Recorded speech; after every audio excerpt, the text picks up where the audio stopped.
This is question 2 of November 2010, Mod 5 Paper 1. We've got a solid shape and we are shown it as a 3D shape, and we have a plan view to think about. A plan view is when you're looking at it directly from above. A front elevation, which is when you're looking at it directly from the front, and a side elevation when you're looking at it head on from the right hand edge. And then we have some diagrams, A, B, C, D, E and F. And on the next page we have to say which is the plan view, which is the front elevation and which is the side elevation. So if we go back to the first page,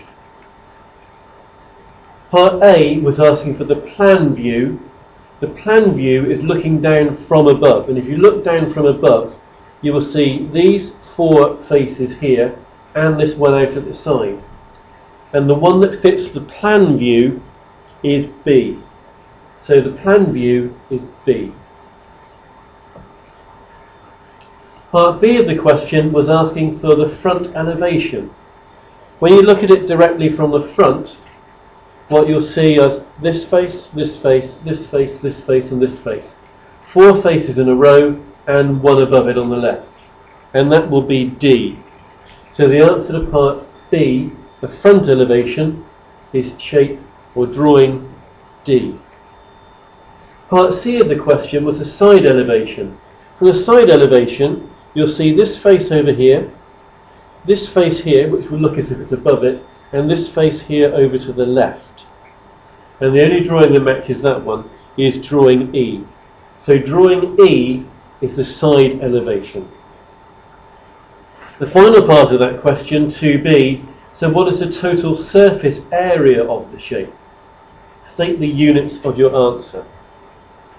We are told that all the cubes here are centimetre cubes.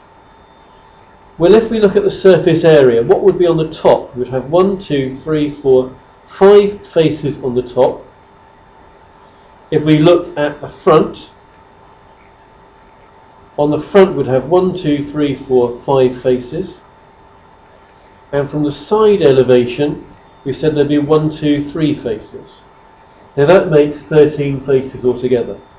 But as well as the top, there'd be the bottom, as well as the front, there'd be the back, and as well as the right hand side, there'd be the left hand side.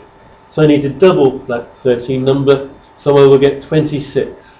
So my final answer will be 26 centimetres cubed.